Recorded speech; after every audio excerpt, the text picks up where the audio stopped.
Hello, good evening. Welcome to Prime Hour on My Media Prime. We are glad to know that you have been expecting us, and we are honored to be at your service to discuss burning issues touching on the lives of our nation and our people.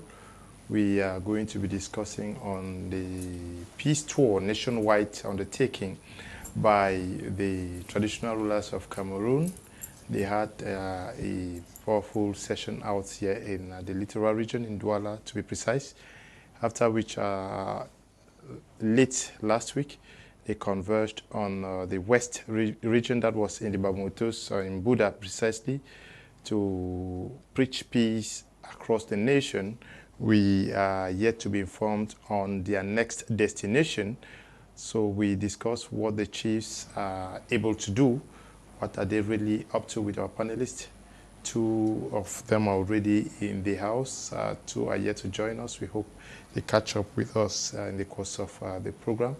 We are the company of Tamfu Jones. He is the Secretary General of Modekna Party, operating out here in Douala. Good evening and welcome. Thank you very much, Mr. Kome. It's a pleasure for me once more to be here today to share our views on what is going on in our nation, Cameroon. It's always a pleasure. Equally in the program with us is Mofo George. Mofo George is an actor, civil society actor. He is a leadership coach, an expert on issues of entrepreneurship and development. Good evening and welcome. Thank you, and it's a pleasure for me to be here again, and I want to say hello to your viewers and also the promoters of this television. We are expecting Walang Abang to be joining us in the course of the program, as well as Bakujut. They're going to join us discuss on these issues. I start with you. We are starting a new week. What caught your attention in the news during the weekend? Actually, I would not say something caught my attention in the news during the weekend. Mm-hmm. What I would rather say is I was waiting to hear that Mr. Frunzi had apologized to Chief Motia, or if not, what have Chief Motia done? Because when you say somebody should apologize and he doesn't apologize, I think you should take some measures. Was he just backing to back, or he was serious about what he said? I was expecting to hear it because for the 48 hours that was given had passed. So I didn't hear anything from any of the parties. But so I was expecting to hear something, but nothing came up. So that's what I expected during the weekend. Okay. Equally in the did anything strike your attention in the course of this weekend? Unfortunately, no, except that I want to doff my hat to you for the program you did, because you gave me an opportunity to discover a clergyman who decided to take the bull by the horn. I'm talking about the Bishop of Kumbo, who actually in his 15th of August homily actually came out clear in his declaration. For once, one could see a gentleman of the Catholic Church he shooting and citing directly without actually using innuendos or parables, but he actually said it clearly, and he dared whoever will take his life, that let it be, because that is what he thinks, that at this moment in time we should interpret the Bible to reflect what is happening in our environment. Okay. Tamfu, you are aware that the chiefs started a peace mission in Douala here. I'm sure that was 2 weeks ago. And this week they were in Bafoussam. When you got that information that they were embarking on a peace mission, what ran through your mind? The same feeling, the same thoughts, the same everything being equal. Okay. Because you can not be a chief. For me, what I think, chiefs should not involve themselves in politics, first of all. chiefs should leave politics for politicians and concentrate with the tradition and the ancestors and leave politics alone. You are a chief and they say that they want to embark on a peace for what? Peace mission, nationwide. Peace mission nationwide. What I will be asking the chiefs is that ever since that your children, your villagers, people whom you rule, started crying for a change, started crying for better living conditions, did you go to Mr. Biya to tell him that, look, these children are crying? Did you talk to the leaders that these children are crying, we should see what can be done for them to sit peacefully? You did nothing, and now the country has caught fire, and you people want to move about preaching peace. What peace? You cannot preach peace to those who is not raise them out to go for war. You can only preach peace when you have raised a group of people to pick up arms or whatsoever. So I think that the chiefs should not be used, if they could not be used by the government to talk to their people, to make their people feel better, the government should not use them to preach peace. If somebody should move about preaching peace, I think it should be our MPs, the people's representatives. They should be the people to move about preaching peace to the people of their constituencies, not the chiefs. Because if you are a chief and you are preaching peace, on whose behalf are you preaching peace? Because before a chief enters into politics, you must join a political party. Which political party are you going to be politicking for? If you join a party in power, you will not be fair when you are to judge a case between a son of yours who is in a party in power and the one who is in the opposition party. So for a chief to remain fair and a good leader, they should stay off politics. If the chiefs really had their people in mind, they should have told the government, if they had the powers earlier, that our people are crying, our people are not living well, they are not comfortable. Try and see how you will do something. If they did not do that at that given before, I don't think they should move but about. You say chiefs should not engage in politics. This has nothing to do with politics. Going to preach peace has nothing. You are not going under a political cap. So the chiefs just decided to gather themselves and go to preach peace, eh? No, there's not smooth with that fire. You know that everything has been politicized. When you look critically, you see that they were put on salaries. So the majority of them find themselves politicking in parties. So they have to go and defend their boss. Who do you think that the chief will go and support? Because they said that a mouth that eats cannot speak. So when they go there, we know what is going on. When we talk about the crisis in Cameroon, where there's no peace, we talk about the Northwest and the Southwest. That's where the attention is concentrated. So as they are in Bafusam, I hope they reach Kumbu, they reach Batibo, they reach Bafu, and even move to Libya Alem to preach the peace. I think like that maybe their mission or their goal will have been achieved.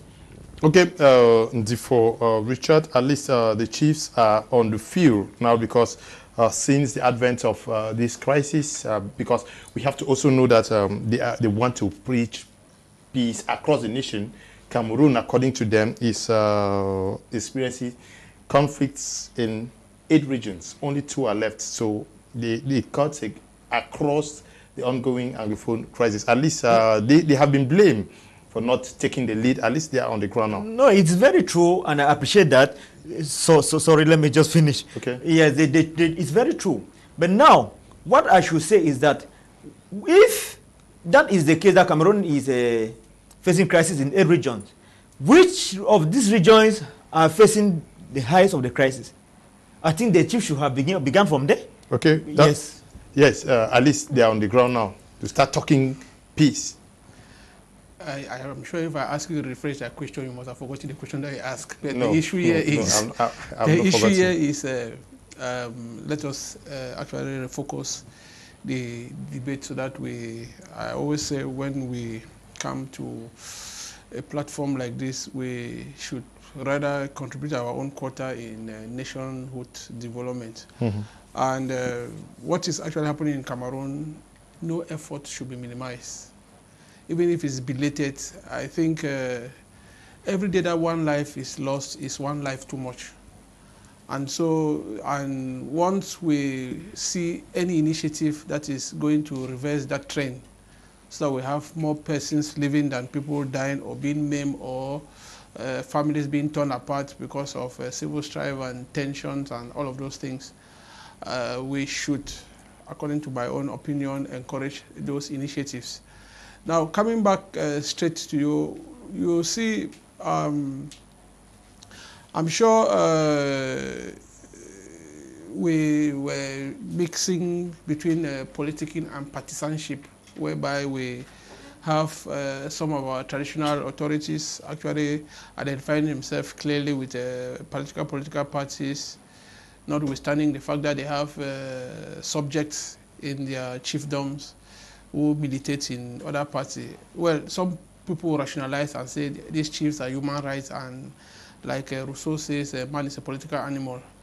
But safe from that, we are in a particular situation now that every sector, every organized sector, from the clergy to the civil society and now to the traditional institutions, also clamoring to ask the classical politicians, those who are actually in formal administration, saying that they are right or they are wrong, and they are at daggers drawn, that is resulting to direct confrontation, leading to bloodshed and collateral damages and all of those other things, which it's not good for a country that is striving to emerge.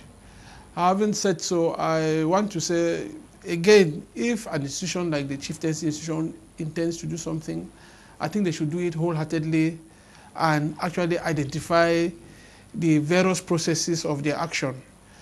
I would want to say here that I'm sure if I ask you, the national president of the National Association of the Traditional Leaders in Cameroon, you will be surprised that one exists, but they actually exist. And coincidentally, the president of that association is Kabaye, the current president of the National Assembly. But again, when you see an individual like that who has been recognized, especially by some of the victims of what is happening now, as somebody who is not sensitive to their plight, it becomes very, very difficult for such a person to even come in front of them in another capacity. Because come to think about it, if Kabaye, who is a traditional leader from one of the villages in the far north, and the president of the National Assembly, the third personality by constitution, had even opened or guaranteed that a debate on this issue was open up in the National Assembly, he would have said that, okay, that is just one door, let me open another door and mobilize my peers. But unfortunately, we find a situation where most of the traditional leaders, first of all, compromise their neutrality, and so decided now to be seen now like accomplice to the status quo, what is happening now. So it becomes very, very, very difficult for them to actually use their legitimacy now to actually call for peace, and they see it, especially those who are the message or the target of that message, seeing them from the perspective of sincerity. But like I said, no initiative should be minimized, and we should only encourage that in as much as they are taking up this particular initiative, it should be taken by all and sundry. All of them who are traditional leaders should be involved and identify how they can contribute in earnest to enable us have a sustainable peace. Okay. Mbaku Jute is in the studio with us. Mbaku, good evening and welcome. The chiefs are on the ground already working on the peace tour. A good news for the people of Cameroon? Thank you very much, Leonard, for having me. And I extend regards to the fellow panelists who've been doing great. I've gotten really good points of view from both of them. And I extend regards to our viewers out there. Leonard, let me go with Morpho Josh to say that everyone has a legitimate right in such a republic to, as an association or group of persons who are gunning for peace, you have a right of association. The chiefs have rights to convene whatever meeting they want to convene if it is for the benefit of the republic. But at this juncture, we would like to ask ourselves certain questions before we can really ascertain for what peace mission they are up to. You know, when I first got wind of the meeting that held in Douala and the one that is to hold, I don't know if, yeah, it's to hold in Bafoussam. It held already. Oh, it held already. I had one thing in mind. I was trying to look at the caliber of chiefs or funds, because when we just say chiefs, who are the chiefs we are talking about here?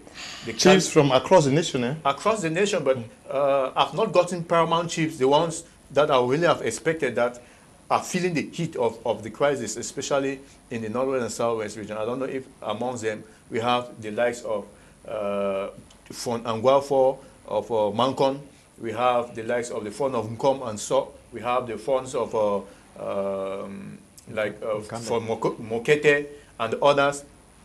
The French Cameroon, do they have a problem with peace? Is there a problem with peace in the French Cameroon? If not, then the interest is within the northwest and the southwest region.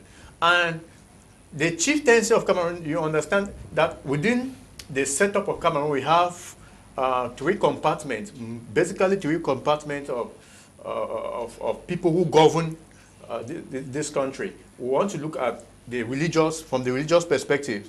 You see people like Cardinal Tumi who've come up with their own initiatives. We also want to look at the religious perspective and, of course, the Republican setup. Now, you discover that within us, we of the grassroots fandoms, we have, over the years, been used to administration, because within the time of the British administration, which indirect rule was used, you understand that the chiefs of the grassroots had only had a grasp of administration within their own jurisdictions. Unlike the coastal chiefs within the French system, they hadn't really a good grip of administration, and that's why it's still affecting us till today. They were just there. Well, the law has given them the law, this law of administrative law, which has given traditional authorities that embodiment. It has absorbed them into partisan participation in administration. That law has really helped now to bring this traditional ruler to a platform where they could merge the ideas and be able to govern. But unfortunately, within the context of Cameroon, at this juncture which we speak, one will be tempted to ask many questions. It is a very complex issue, because the chiefs at this juncture, to me, I see them really inconsequential in the process. If at all they are gunning for peace in this country, it will not come from the chiefs, because the chiefs already are an embodiment. The chiefs have been absorbed into the centralized system of the government of Cameroon. The centralized system that before the advent of multipartism, we had these people who could govern, who could rule the immediate, localities. But today, we have them who are already absorbed into a form of governance, and it's making it very difficult for them to take autonomous decisions. Therefore, I see the chiefs, I see the venture as a one that has been well calculated, but they are the wrong targets to preach peace at this time. They could do it at their various levels as custodians of culture, as custodians of tradition. But taking it to a national platform, it will also mean that they have an agenda which is Republican. And that Republican agenda is what we detest at this moment, because it has not been so fruitful. When you have people who now come under the guise of a regime which is not functioning with clear intentions, we now begin to suspect their intentions as well. So this particular mission of the chiefs and the funds, I see it as a mission which is just another, my brother Fa would say it's a kangaroo mission. It's a move which is not intended to bring lasting solution. Because if we want a solution to this crisis, we know people who are policy makers in this country.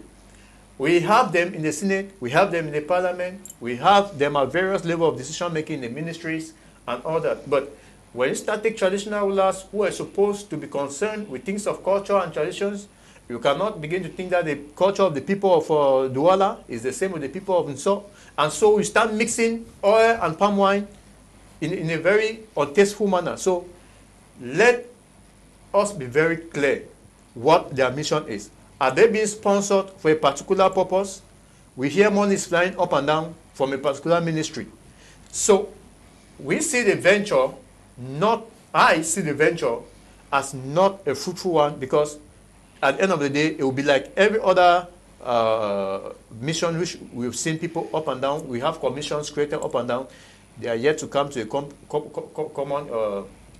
common reason to see how we can get out of this stalemate. Where have the chiefs been all this while, if I may ask you?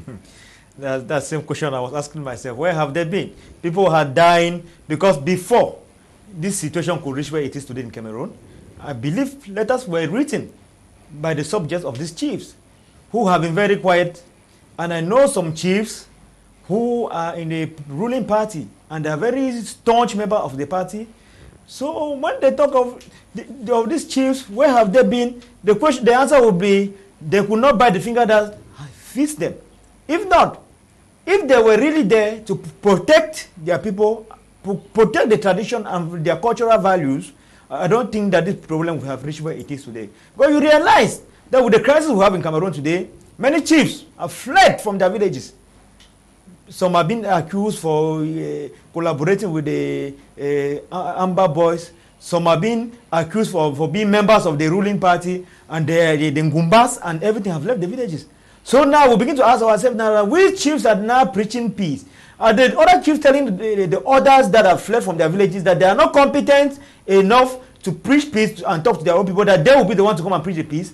When they talk about chiefs, it takes my mind to the PM, Dr. John Gute, who went I think a month ago or two to the northwest and the southwest to preach that Papa Paul have said that he's open for dialogue, that the people should now come out for dialogue.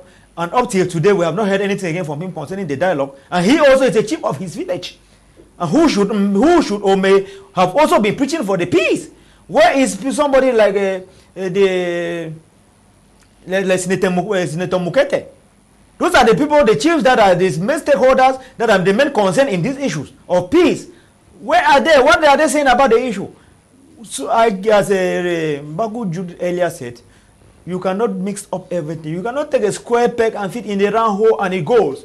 We are Cameroonians and we have there's a multitude of cultures. You cannot think that the Sawa man will go and talk to a grass feeder, and the grass feeder will understand. They can never understand each other. They have different cultures. Only a Grafi man will understand a Grafi man's culture. So those chiefs, I don't know where their mission will end. But we pray, all of us, because all we need now is peace, no matter from which angle the peace may come from. But at least we should stop fooling ourselves, because we have a political problem. This is not a cultural problem. We have a political problem, and politicians should solve the problem, and not people who are in charge of culture. The chiefs are in charge of culture and not politics. Yeah, but the chiefs say they are preaching peace. They are not preaching politics. Mr. Kum, I agree with you. And Can you practice culture without peace? I agree with them. You cannot practice culture without peace. Yes. What led to the crisis? Where was culture when the crisis erupted? Are you saying that they should fold their arms? No. If you cannot control a situation, stay quiet and stop distracting the floor. Look, first of all, when it started, if you see that the crisis has reached where it is today because of wrong delegation, you take administrators, you send them to a mission in which they have to solve a political problem. I bet you that if this problem in the beginning, Mr. Biya had paid a keen attention to this problem, it wouldn't be where it is today. Instead, he sent ministers who went there. They're administrators. I bet you administration is not politics. But when you start mixing administration and politics, mixing administrators, they take administrators to solve political problems, you will have been faced with the crisis we are facing today. And up till today, I think that time has come for us to realize that this problem can only be solved politically. And for this problem to be solved politically, we cannot bypass dialogue. It is time for us to come to the table, discuss our differences, and see if we are moving forward or not. No, I'm not saying that this should. Where are the commissions that have been created? Where are the members of this commission? Because when all this is happening like this, we are tempted to say that some of the people are benefiting from the blood that is being poured. If people are dying and commissions are created, people are filling their pockets with money, then, because at the end of the day, we don't hear any positive result from the commission. That is what they have done. This is where they have gone so far. They just create a commission. Before you know it, the commission disappear into thin air. You don't know what's happening. Now it is the chiefs that have gathered. Earlier, it was Cardinal Tumi who came out with the AGC. And now the AGC is dangling. We don't know where it is. Can't we just sit and take a commission or an organization or a group of people, they come together and sit and discuss this thing and it goes to an end? Is it about us? Look at the problem that should have been discussed. When I talk about mixing politics and culture, look at this. This is a problem that would have been discussed in the Cameroon Senate. The upper and the lower house, the Senate and the National Assembly. But nothing have ever been said about it in the National Assembly, neither in the Senate. But other national assemblies of different countries have discussed this issue, came up with the resolutions, suggested that people should go to the dialogue table. But we in Cameroon, we see as if it is not our country that is being affected by the struggle. We are talking about chiefs here. We are talking about chiefs. I'm just trying to say that chiefs are not in the ability, they are not in the best place to discuss this thing and solve this problem. Now, can we say that these chiefs have been commissioned to engage in this, or they felt that it was their responsibility as the fathers of the land? I think the latter thing that you said should be the position. Okay. Because notwithstanding, the chief can only be chief because they have subjects to rule over. So in the absence of subject, then there are no chiefs. And so in that particular case, it makes much meaning if they can be able to mobilize themselves and do what is doable, especially being actors instead of just being observers.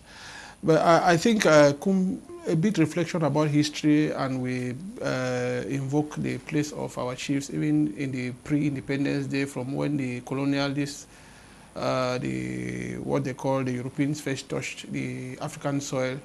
We would have seen the place of some of the chiefs and how they stood up and defended their land and their people. And some of them even did that at the peril of their lives. And today the history books can even make mention of even some of the chiefs who also played a very prominent role in the days when we were about negotiating our statehood vis-a-vis West Cameroon or Southern Cameroon with what is called French Cameroon or La République. And you discover that some of the chiefs actually even caution the politician. You hear somewhere it is quoted how people like Fona Chirimbi cautioned Foncha that he should really ask for a third option. And because choosing between Nigeria and choosing La République is between the deep sea and the fire, which neither of them is good.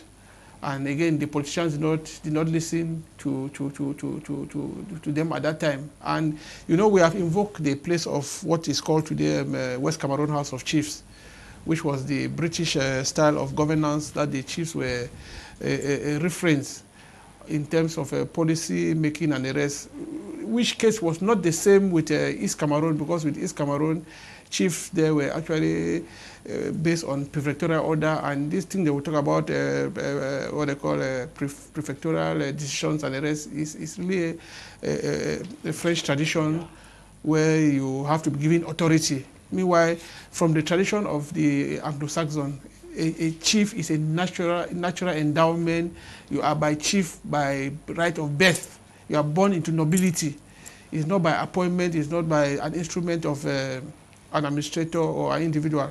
And maybe before I even forget, you see, because of this transposition, just of recent, as late as July 30th, the palace of one of the fondoms in Momo division of yes, was actually the prefectorial order came out to close the seat, the seat of the fund of Bessie. It tells you the level of disagreement whereby brothers start even quarreling who should accede to a throne, which was supposed to be a natural transition from father, son, or by will or by whatever mechanism. It tells you the level of weakness of our traditional institution. And when you have this type of exposure, this type of ridicule, it even weakens your negotiation power to even plead, to even intercede on behalf of your people vis-a-vis what I will call in quote an enemy. Because today, what is actually, all this manifestation we're talking about today, people are now expressing frustration that when it was time for you to defend us, you did not. You know, there will be stories of how Nowefu or Nowekam or Swek or whatever, based on when they were supposed to identify with their people at a particular time, but because of some expediency and the rest, they will come out with declarations which goes at variance with what the average person in their community identifies with. And you will see how even amongst they themselves, they will not agree. You know that there was a time that we have factions. There was one Northwest Front Union and Northwest something, just because of one identifying with a system and the other one saying, let us do it this way. And again, based on all of that, some of them have also used those platforms to get political power by going to Senate and all of those things.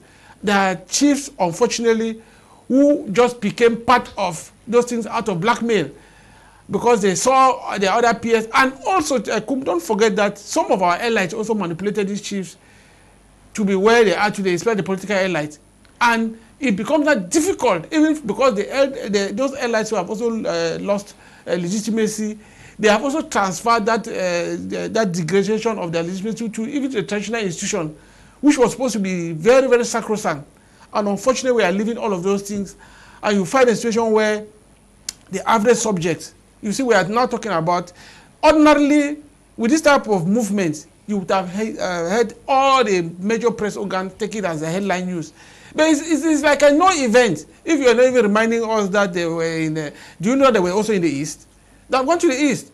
But it is not seen as an event because most people or observers look at the situation now that it has gone beyond those parochial institutions. It is now a macro problem that even goes beyond or groupings of regional character or subgroupings out of the state. So it is something that the state, from the macro political level to the international level, have to come together and they will come out with a solution. Greetings to you all. My take on the Chiefs' outing is a wastage efforts. Their involvement in politics have made them politicized every activities. Just look at the outings of some of the chiefs in Limbe. Recently, Marvin is writing from Kumba. Good evening, sir. My name is Nkutwa Emma. My best school is H. Bilingual Nursery and Primary School, Sodiko, Chateau Bonaberi. I like the school because the classes are not overcrowded with pupils. They have 25 pupils per class. Air conditions in the classrooms and the teachers are very caring. I've said that H bilingual school is H. They should pay some money because lots of publicity for them is going on here. All the traditional rulers and the government have attained menopause. They can't conceive nor put to bed, so they should go and rest. Frederick is writing from Yaoundé. Good evening. My name is Livinus, writing from Bamenda. My best school is GBHS Widikum. In fact, we do not have competent custodians of our traditions in the Northwest and Southwest, again, because since the crisis in the two regions, many of them have escaped and seek refuge to foreign land. So what they are doing is for their gains. Motale Ferdinand, writing from Yaoundé. If the Anglophone problem cannot be discussed at the level of the parliament, then you doubt if the chiefs will succeed with their peace mission. It's Paul from Kumba. And this one says, good evening to you in the studio. I believe peace cannot be gotten if the people who fight for freedom are not willing to come for dialogue. The traditional rulers are praying, sending them to the field. It's like sending an antelope to a lion. I believe this crisis has taken another phase. We have armed robbers, gangmen. Solving this problem is for those who say they are real ambassadors to go in search of the fake ones and come for dialogue. And for the government, we no longer trust anyone because they talk of problems, but we see no solution.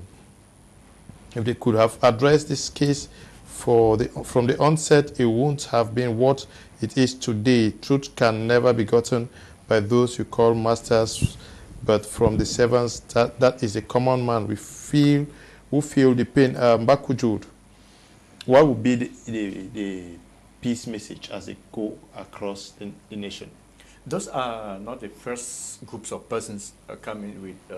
But at least they are the custodians of the land. They understand. All those things are distractions, Leonard. Okay. We have people who have preached peace in this country. Not from the funds and the chiefs. Well, the funds and the chiefs, they had their, Mofo just made mention of their unions over there. They have their unions. In fact, the Noefo, which we knew in the Northwest region, it's not the same today because of politics.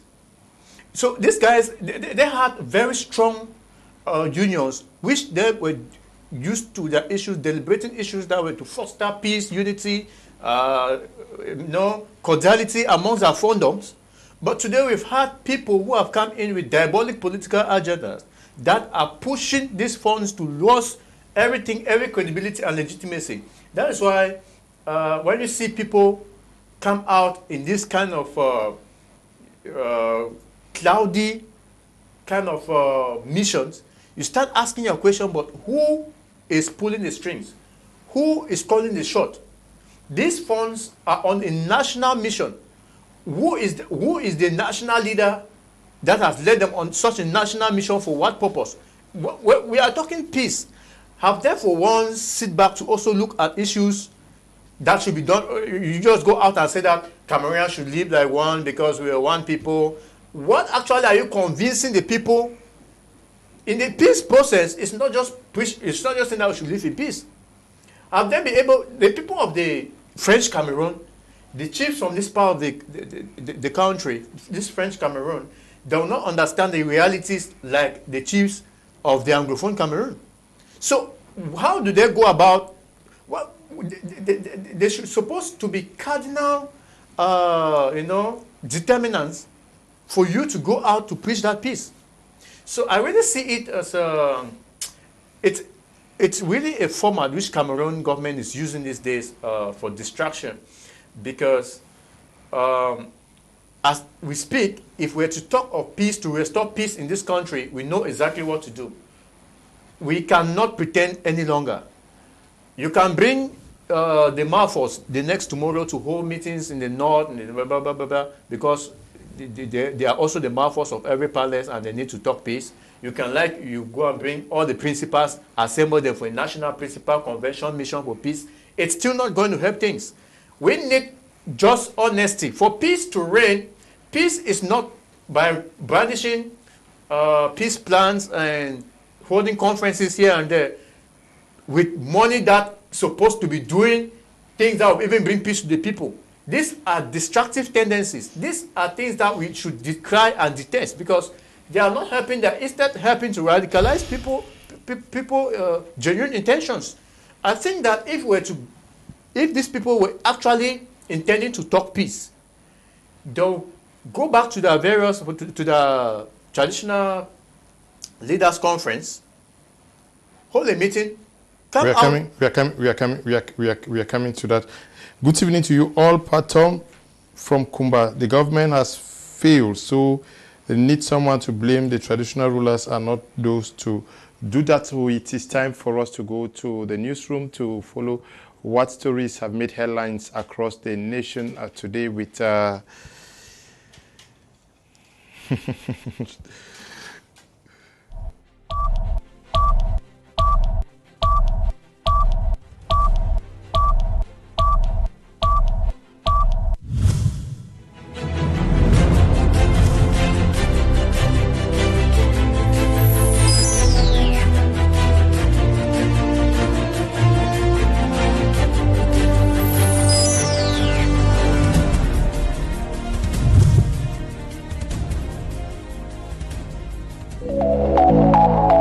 music like never before on your TV.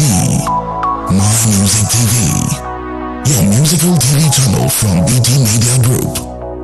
Quality musical selection from Cameroon and Africa. interviews, shoutouts, and TV shows. My Music TV is the coverage and production of your musical concerts live on our channel and recorded. My Music TV is on satellite ABS3 and viewed in over 54 countries. Also on our social media platforms. My Music TV. Feel the rhythm.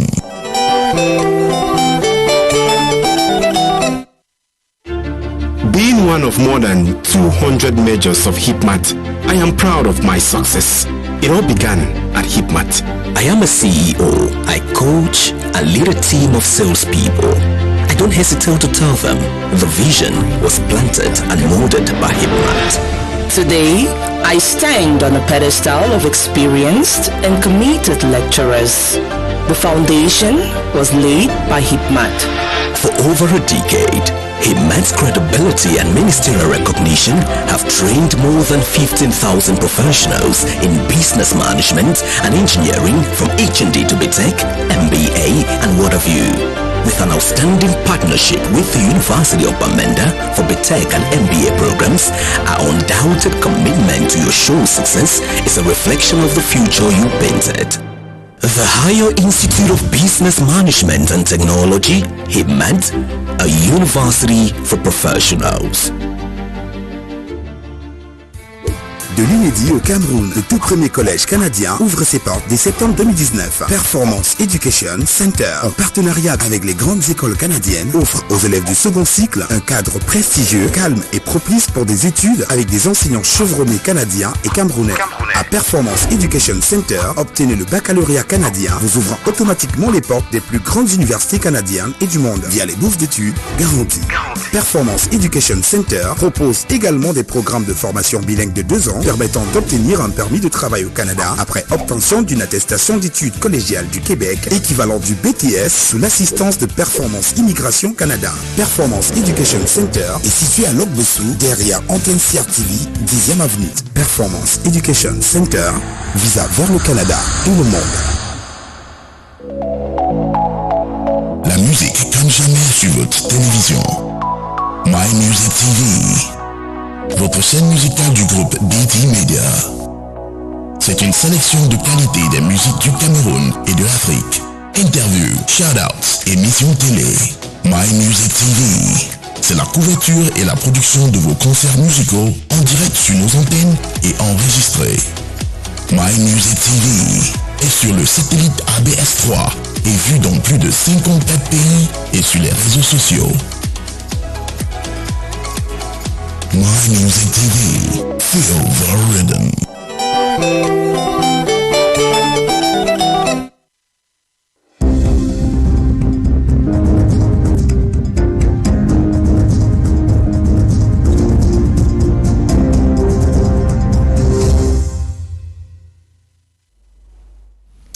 Mesdames et messieurs, bonsoir. Il est 19h45. Merci d'être des nôtres pour le journal de ce soir. À la une de l'actualité de ce jour, la rentrée scolaire étant à la porte, le délégué régional pour le ministère de l'Éducation de base s'est adressé aux acteurs du secteur de l'éducation de la région du littoral. La fondation Cindy Emadel a effectué sa seconde donation humanitaire en vue d'aider les personnes nécessiteuses avec des fournitures scolaires. La 12e édition des Jeux africains a été officiellement lancée aujourd'hui au Maroc et l'équipe du Cameroun a été fortement représentée. Voilà, c'était tout pour les titres. À présent, le journal complet. Nous sommes à la veille de la rentrée scolaire 2019, prévue pour le 2 septembre prochain. À cet effet, le délégué régional du littoral pour le ministère de l'Éducation de base, Madame Pessa Yvette Épouse Kombou, a interpellé les éducateurs de la région à redoubler d'efforts, à accroître leurs performances et surtout à faire preuve de beaucoup de rigueur dans l'exercice de leurs fonctions. Elle a tenu ce discours aujourd'hui lors d'une réunion qu'elle a tenue avec les différents membres du secteur de l'éducation dans la région du littoral à Bonanjo. Plus de détails dans le reportage de Lasha Kingsley en langue anglaise. Il s'agit pour nous de mettre tout en œuvre pour que tous les acteurs des champs soient imprégnés de ce qui doit être fait sur le terrain pour que les cours soient effectifs le premier jour. As the 2019-2020 school year kicks off on September 2nd, 2019, the regional delegate of basic education for the littoral region, Mbesa Yvette Epose Kumbo, has enjoined educators in the region to redouble their efforts, enhance performance, and be rigorous in the exercise of their duties. She was speaking this Monday in Douala during a sectoral meeting which brought together basic pedagogic inspectors, headmasters, and teachers within the region. Addressing her peers, the Basic Education Boss for Littoral laid emphasis on tidiness in schools, severe sanctions on outlawed schools, and the respect of the official book list. Elle vient à point nommé parce que il y a quelques jours, nous étions à Yaoundé où le ministre de l'Éducation de base nous a entretenus au sujet de tout ce qui doit être mis en œuvre pour que nous ayons une rentrée scolaire sereine, harmonieuse et réussie sur tous les plans. According to this pedagogic inspector from Banga in the Mongo division, the reasons for the sectoral meeting cannot be undermined at this time. When you hear sectoral conference, it simply means the beginning preparatory meeting for the beginning of the new year. And this one particularly is to prepare the new year 2019-2020. And it has as theme, school, an ideal environment for acquiring the skills needed to promote peace and living together for sustainable development. It was also an opportunity for Madame Kombu to disclose that the littoral region finished third overall in the Certificat d'études primaires examination, while the region came fifth in the first school living certificate examination during the 2019 session. L'équipe du magazine culturel et entrepreneurial Camerlink a récemment dévoilé la couverture de son 4e numéro à Douala. Les vedettes de la première de couverture de ce numéro étaient Jimla Elmer Néné et Edwin Essemele, une association du monde des médias et de l'entreprise. Plus de détails dans le reportage de Feitata qui a couvert les points forts de cet événement. Jimla Nene Shedzeka and Edwina Selim have made it to the cover of the 4th issue of Camerlink magazine in a launching event that held over the weekend in Cameroon's economic capital, Douala. I am humbled, I am blessed to be here, to be featured in the 4th edition of, I think, one of the best read magazines in Cameroon, or most read magazines in Cameroon. All of us, we know our value, but because of humility, we don't want to say it out. And when I said, why me? The answer came back like, why not you? Why not you? Why not me? After 19 years of putting sweat, of putting everything, why not me? When I have put passion, when I've put impact above money and fame. The Entertainment and Entrepreneurship magazine has been on a journey of 4 issues, with Mr. Lee of Alphabet Records on the first cover, celebrity chef Nina Ngasa and Roland Famundam of Greenhouse Ventures on the second cover, Daphne J of Stephens Music Entertainment on the third, and then Jimla Nene Shedzeka and Edwina Selim for the 4th issue. The event was graced by Cameroonian entertainers and it featured the magazine unveiling, musical performances, fashion as well as auction sales. Rendezvous for the next issue. La Fondation Cindy Emadé a procédé à sa seconde donation humanitaire, soutenant ainsi les personnes démunies avec les fournitures scolaires. Cette campagne, en vue d'encourager et de promouvoir la rentrée scolaire, a sponsorisé une 50aine d'enfants et a pourvu du matériel didactique pour plus de 100 enfants au quartier Bonabéry à Douala. Les précisions dans le reportage de Solange. A donation of school materials and pad fee has been donated to underprivileged children in Bonabéry, Douala by the Cindy Amade Foundation in their Back to School campaign. The initiative started with the donation of foodstuffs to the less privileged, and according to the president of the foundation, Cindy Emade, they are on a movement not only for the internally displaced persons, but mainly for the underprivileged youths around Cameroon, with an intention not only to feed and send them back to school, but also to cater for their basic health needs. Build their foundation on the education of children, so what more can you do than start with the kids? So it goes from them and it goes up there. So we are starting with the children, making sure they have basic education. And of course, these are the leaders of tomorrow. Not every parent can afford school fees or basic school needs. So we are out here today to aid them and facilitate the going back of the kids to school. It should be noted that friends and some stars embraced the initiative and joined the movement. Mr. Leo Tumenta, a partner to the Cindy Emade Foundation, was moved by the turnout. I will pick 5 children in class 5 onward, and we will pay their fee. I know it's about 50 to 100,000. Meanwhile, other stars like the multiple award-winning child actress Mayocho Atem Ebai equally had few words of encouragement for her peers. Our advice is always to have we need for Common joining because the office support them because when I see them, I remember that they small and wait till we go through. Many underprivileged who benefited from this movement returned home not only with smiles on their faces but books, bags and pad fee, and most importantly, believing that together they can. Long live the Cindy Emade Foundation. Jour de commémoration dans la communauté musulmane chiite de Douala. Charles Fils Elanguet a vécu la Al-Gadir Koum avec les fidèles musulmans. Reportage. Jour de célébration et de commémoration pour la communauté musulmane chiite de Douala. Ici à la mosquée Al-Ouda de Bonapriso, ce dimanche 18 août, hommes, femmes et enfants se sont réunis autour de l'événement baptisé Al-Gadir Koum, qui doit son appellation au lieu où le prophète de l'islam rentrait du pèlerinage. Selon les fidèles musulmans chiites, ce jour est la commémoration de cet événement au moment où le prophète rentrait du pèlerinage de l'adieu dans un endroit appelé Gadir Koum. Il présenta l'imam Ali à la foule des croyants comme imam, maître initiateur et son successeur. Ceux qui assistaient à l'événement, y compris les grands compagnons du prophète, lui ont prêté le serment d'allégeance à en croire l'histoire. Comme successeur et garant du dépôt dont Muhammad sallallahu alayhi wa sallam a été porteur.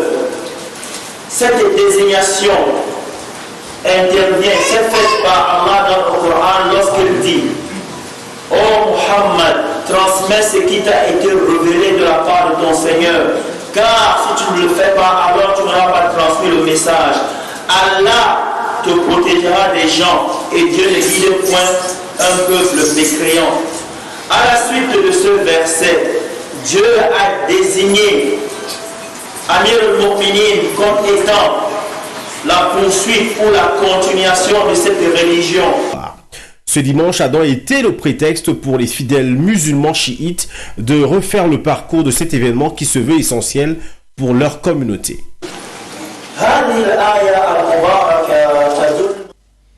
Dans l'optique d'honorer les travailleurs humanitaires dans le monde entier qui ont pour principal objectif l'amélioration des conditions de vie des nécessiteux, la date du 19 août de chaque année a été consacrée Journée mondiale humanitaire par les Nations Unies.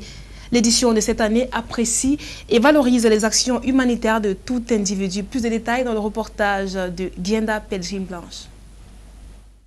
After the declaration of the United Nations in December 2008, World Humanitarian Day is held every 19 August to pay tribute to aid workers who devote their lives in humanitarian services and rally support for people affected by crises around the world. Spoiled by socio-political, social and economic differences, the world's crisis affects the lives of many individuals who live by the benevolence and humanitarianism of others. Since the escalation of the Anglophone crisis in Cameroon, individuals and families have lost lives and properties built with the hope of permanent settlement.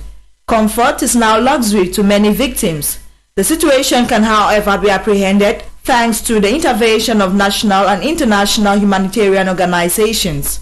Foundations like the Grass to Grace Foundation, Chantal Biya Foundation, and the Cindy Emade Foundation, amongst many others, are Cameroonian organs that reach out to the people in need, not forgetting singular acts from individuals who extend help to those in need. The designation of 19 August as World Humanitarian Day is a relentless effort of foundations in the years before now, which made ultimate sacrifices in relieving the suffering of victims of humanitarian crisis. The humanitarian cause largely encourages persons to get involved in free will donations to the needy as a sign of concern towards a fellow human being in crisis. Overcoming poverty is not a task of charity but an act of justice. Humanitarian issues must bring together people who act in good faith, trying to alleviate the suffering of people in dire need. If you can't feed 100, feed one. Blessed is the hand that giveth than the one that taketh. Plus que 2 semaines pour la rentrée scolaire 2019-2020 sur le territoire national. De ce fait, les parents se battent ça et là en vue d'acheter les fournitures scolaires pour leurs enfants. Seulement le cri commun qu'élèvent la plupart des parents en cette année est le prix, n'est-ce pas, qui est tellement élevé pour les fournitures scolaires. Plus de détails dans le reportage de Dike Wadi en langue anglaise. Back to school is just some few days away. It is the most amazing time of the year as parents everywhere are financially parting their ways into every market, shops, supermarkets, which at this time are filled with books, bags and other school supplies, all of different designs as they try to tie loose ends to their children's school needs and requirements. This seasonal business is a profit-making period for many business persons as well as business-oriented individuals. C'est un marché saisonnier et depuis 3 ans. Donc je l'ai fait pour toi. Parce que c'est un marché qui a indiqué une rentabilité un peu élevée par rapport au marché qui se fait passer. Les parents font les achats une fois par an et c'est beaucoup d'années scolaires. Raison pour laquelle je le fais. However, some of these educational items are far more too expensive during this period, others much more than the rest. La production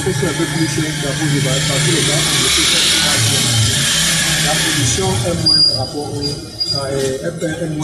est inférieure autant pour moi par rapport à la production des cahiers des c'est fantastique. Le prix de l'inflé est aujourd'hui à nous va à 250 parce que nous on achète cher.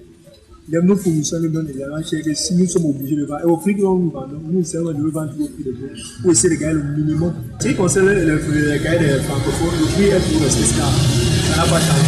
Education is about teaching, learning skills and gaining knowledge, most often within the walls of an educational institution termed the school. En sport, la 12e édition des Jeux africains a été officiellement lancée aujourd'hui au Maroc avec l'équipe du Cameroun fortement représentée. Précisons qu'avant la cérémonie d'ouverture officielle, l'équipe camerounaise a reçu le week-end dernier 4 médailles dans la compétition du judo. Plus de précisions dans le reportage de Metougué Stanley. Helen Wezu, Vanessa Tangana, Dieudonné Dolasem and Are-Sophie Batey are the first 4 medalists for Team Cameroon in Rabat, Morocco. Helen Wezu defended her 2015 title by winning Cameroon's first gold medal in the -63 kg judo category on Saturday. She defeated her Algerian opponent with an ippon, which is the highest score in the game. 27-year-old judoka sensational Vanessa Mbala Atanganam also grabbed Team Cameroon's first silver medal in the women's +78 kg on Sunday. Still at the final, Are-Sophie Batey defended her 2015 bronze title by beating Kabore Aguirata from Burundi with an ippon. The victory gave her the bronze medal in the -70 kg category. Meanwhile, Dieudonné Dolasem recorded a similar result in the male -90 kg category. At the end of day 2 actions, Cameroon had a total of 4 medals, 1 gold, 1 silver and 2 bronze, occupying the 6th position in the general classification table. The official opening ceremony of the 12th edition of the All-African Games has been programmed for Monday, August 19, 2019 in Rabat, Morocco. C'était tout pour l'édition de ce soir. Rappel des titres. La rentrée scolaire étant à la porte, le délégué régional pour le ministère de l'Éducation de base s'est adressé aux acteurs du secteur de l'éducation.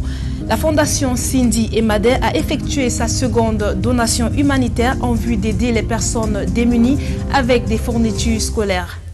La 12e édition des Jeux africains a officiellement été ouverte aujourd'hui au Maroc avec la forte représentation de l'équipe du Cameroun.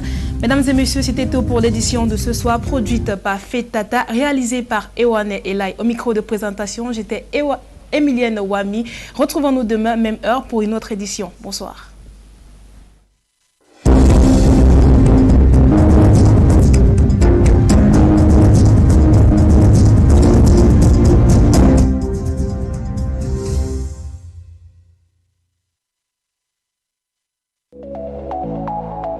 Music like never before on your TV. My Music TV. Your musical TV channel from BT Media Group. Quality musical selection from Cameroon and Africa. Interviews, shoutouts, and TV shows. My Music TV is the coverage and production of your musical concerts live on our channel and recorded.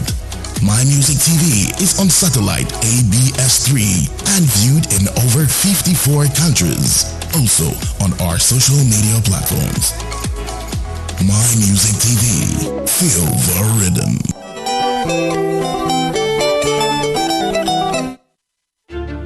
Being one of more than 200 majors of Hipmat, I am proud of my success. It all began at Hipmat. I am a CEO. I coach and lead a team of salespeople.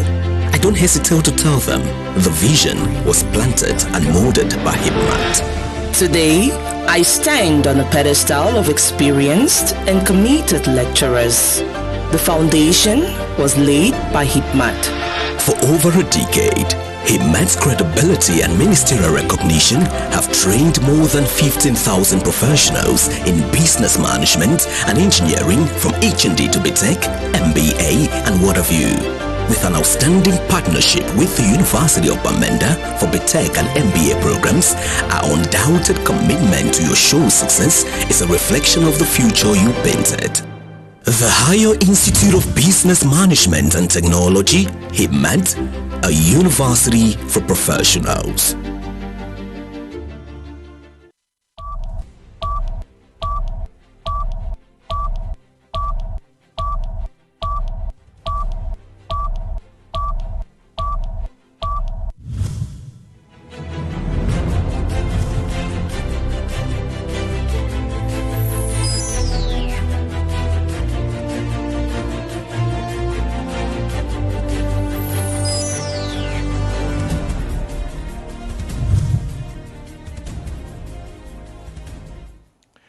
Welcome back. You are watching Prime Hour on My Media Prime. We continue with our discussions on the Peace Tour, nationwide embarked on by the traditional rulers of Cameroon, champions mostly by the chiefs of Douala. It started out here in Douala, but all the chiefs from the 10 regions are involved in this peace mission.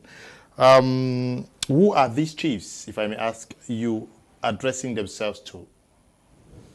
Take the case for Douala and the West region. That's the question, because when we are talking about chiefs preaching peace, yes, we expect the chiefs of the crisis-affected zones, that those are the people who are supposed to be preaching peace and not those in zones which are very peaceful. Because they say that Cameroon is affected, I think 8 regions are affected in Cameroon. I don't really think so. Because we hear people dying every day. It's in the northwest and the southwest that a day cannot pass without at least 2 people dying. But there's Boko Haram in the north, eh? Boko Haram in the north. But lately we realize that what is happening in the northwest is worse than what is happening with the Boko Haram in the north. Because all the attention now, then when there was Boko Haram, we didn't hear back to school. We didn't hear people preaching back to school. We didn't hear people calling for dialogue. We didn't hear whatsoever. So we cannot compare the problem of Boko Haram with what is happening in the northwest and the southwest. There are 2 different cases. And when I see the chiefs of other regions trying to preach back to school, trying to preach peace, I come to realize that they want to bypass dialogue and make the problem seem as if it is a national problem. It's a problem of it's a cultural problem, a problem of communities fighting against each other. No. This is a problem of a nation. A nation that is asking for its statehood or better living condition. It's not a problem of a community fighting with another.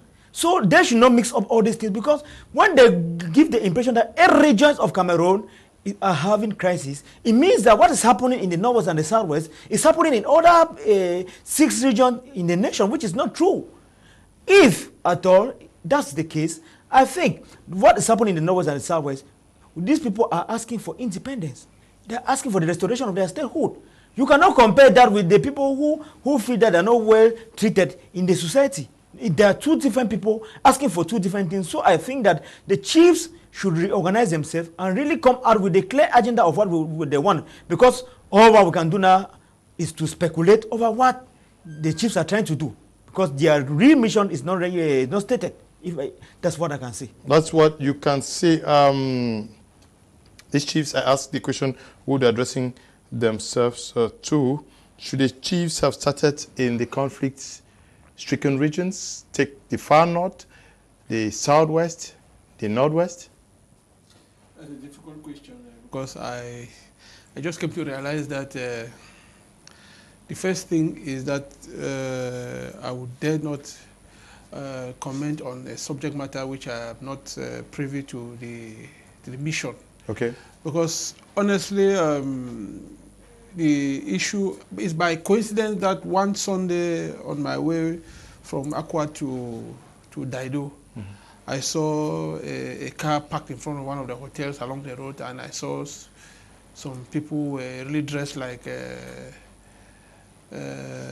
extraterrestrial human beings. For I even discovered that they were traditional leaders entering one of the hotels along that path.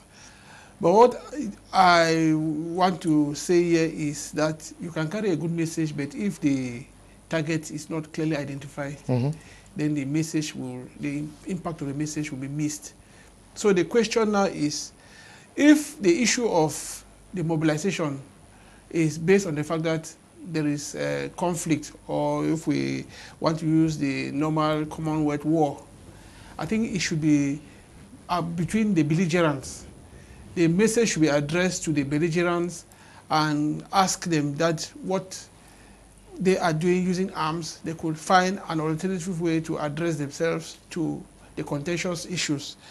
But now, honestly, I haven't not been privy to the content of what they are saying and to whom they are talking, because you were even talking about they were at the west region, but they went to best my knowledge, Bamenju, which is not even the capital of yes, they went to Bambutu division. Yes.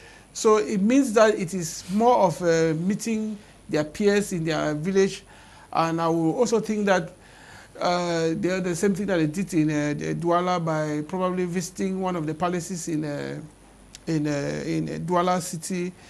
But the question which I always keep on saying, that we cannot move ahead without taking cognizance of what history has as lessons to us. It is the same, like I said earlier.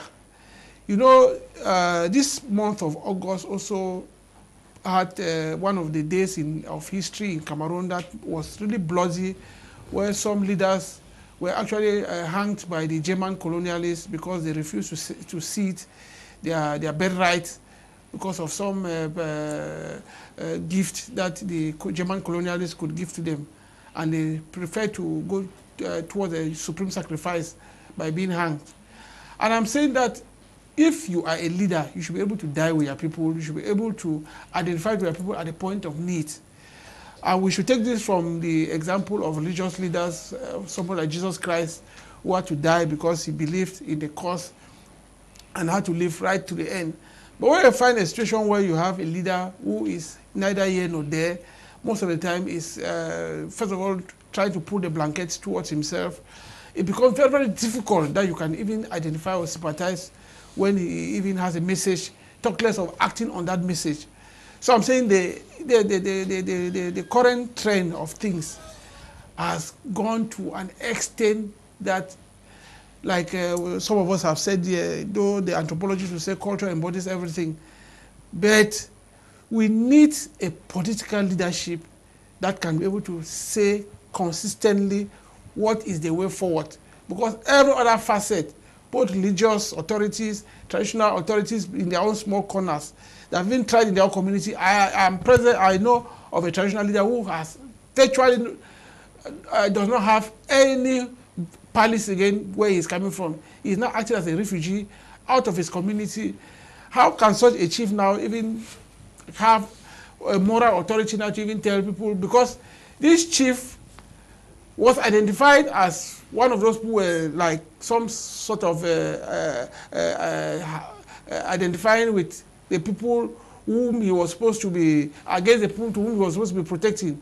So now they also threatened his own life to the extent that, if not of the fact that he had to be informed earlier, he would have been burned in his palace. And again, you don't forget that before now we've had traditional chiefs who have been manhandled. Talk less of the one who was pulled out of his the church in Ekonotiti and killed in cold blood. It tells you that we are at a stage now whereby a traditional ruler now might even put himself now at arm's way, whereby he might even go to talk some of those things now, and with the anger that some of these guys have developed, they might even constitute now a danger. So the point at this, what we are about saying here is that, fine, other initiatives are on. This one is just another initiative, but the target of this message now might not be the right target. I think, again, these people can constitute themselves and actually move to Yaoundé and meet the politicians, why not the presidency, and book for an audience. Before now, they used to book for audience and meet the president. After all, when the president visits some of those regions, they used to crown him with traditional titles and all of that. He's the chief of chiefs. So this is the moment whereby they have to go back to that same source where the authority is and tell them that, look, we have to do something. Can we now do otherwise and do things differently so that we reverse the trend of what is happening?